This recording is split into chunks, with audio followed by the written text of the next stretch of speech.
आध्यात्म में धुनी का बहुत ही इम्पोर्टेंट महत्व है। यूँ कहा जाए तो हर तरह की नकारात्मक ऊर्जा को निकालने में धुनी का उपयोग किया जा सकता है। अगर आप धुनी के विज्ञान से भली भांति परिचित है तो आप अपनी हर समस्या का उपाय केवल धुनी से कर सकते हैं।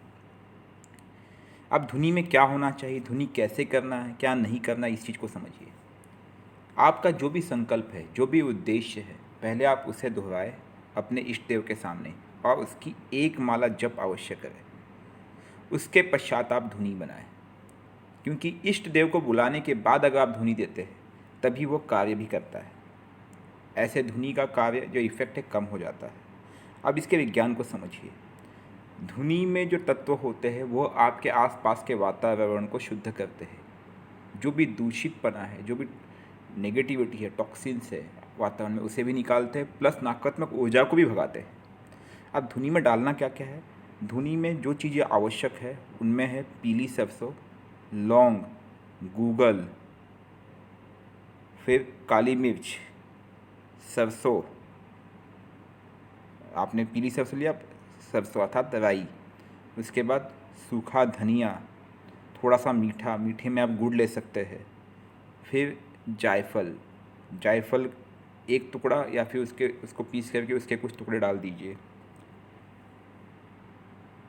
लोबान, ये सब चीज़ें आपको धुनी में डालना है और इसकी धुनी बनानी है और धुआं करना है, लेकिन मंत्र जप के पश्चात। एक माला किसी भी आपके इष्ट देव के मंत्र की, जैसे ओम श्री हनुमते नमः या फिर गायत्री मंत्र हो गया या फिर महामृत्युंजय मंत्र हो गया या ओम नमः शिवाय हो गया। जी हाँ, लेकिन ये रोज़ निश्चित समय पे कीजिए।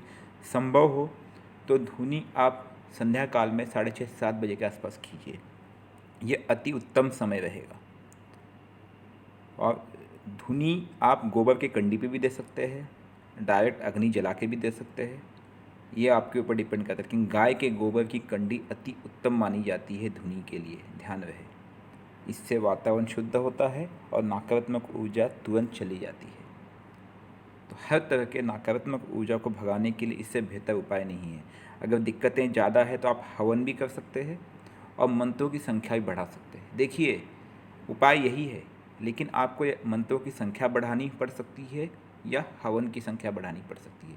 साधारण प्रॉब्लम में आप केवल धुनी से भी कार्य चल जाएगा आपकी जो भी समस्या है उस समस्या का पहले आप भौतिक उपाय देखिए। लेकिन अगर भौतिक उपाय में आपको सफलता ना मिल रही हो तब आप आध्यात्मिक उपाय का प्रयोग कर सकते हैं। आध्यात्म तभी आपको सहायता करेगा जब आप कर्म करेंगे।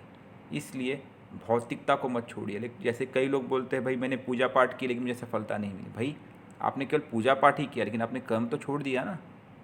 आपको नौकरी चाहिए, आप नौकरी का प्रयास कीजिए और साथ ही साथ आप देवी शक्तियों का आह्वान कीजिए। आपके घर में कोई बीमार है उसके स्वास्थ्य के लिए मनोकामना कीजिए, लेकिन इलाज भी कराइए, क्योंकि नकारात्मक ऊर्जा बीमारियां भी पैदा करती है, उनका तो इलाज करना ही होगा। सही कह रहा हूँ ना? तो पूरी तरह से ध्यान रहे, भौतिकता और आध्यात्म के बैलेंस से आप अपने हर प्रॉब्लम को हल कर सकते हैं। और दैविक शक्तियाँ होती है, आध्यात्म होता है, मंत्रों की शक्तियाँ होती है, ये सब चीज़ें कार्य करती है, ये मत समझिए नहीं करती है। और इनके पीछे भी विज्ञान छुपा हुआ है। जैसे कि आपको हवा दिखाई नहीं देती लेकिन वो होती है, ऐसे ही आध्यात्म आपको दिखाई नहीं देता है। ये तंत्र मंत्र आपको दिखाई नहीं देते लेकिन ये ऊर्जा होती है।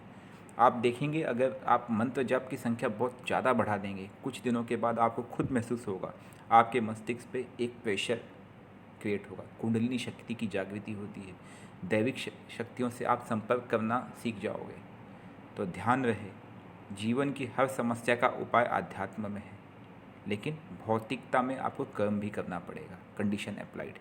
तो ये रही धुनी कैसे बनानी है, क्या क्या डालना है, ये आपको अब समझ में आ गया हो।